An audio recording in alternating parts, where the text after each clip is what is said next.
जामखेड नगर परिषद हद्दीतल्या जामवाडी जवळील मातकुळी रस्त्यालगत असलेल्या विहिरीमध्ये बुधवारी रोजी दुपारी 4:30 वाजण्याच्या सुमारास 4 तरुण चारचाकी बोलेरो गाडीनं जामखेडकडे येत असताना जामवाडी शिवारात रस्त्यालगत असलेल्या विहिरीजवळ चालकाचा ताबा सुटल्यानं 50 फूट खोल विहिरीमध्ये ही बोलेरो गाडी पडली। मोठा आवाज झाल्यानं परिसरातील नागरिक विहिरीजवळ गोळा झाले। त्यांना बाहेर काढून ग्रामीण रुग्णालयात दाखल केलं असता डॉक्टरांनी 4ही जणांना मृत घोषित केलंय।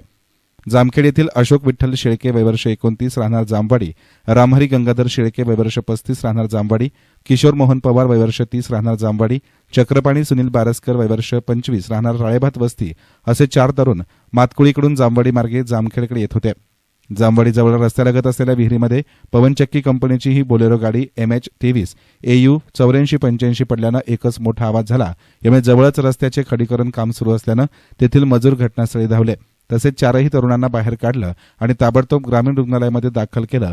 मात्र तत्पूर्वीच चौघांचाही मृत्यू झाला होता। अद्यापही बोलेरो गाडी विहिरीत असून चक्रपाणी सुनील बारसकर हा पवनचक्की कंपनीच्या गाडीवर चालक होता। पवनचक्की कंपनीचं काम बीड जिल्ह्यातल्या पाटोदा तालुक्यात सुरू आहे।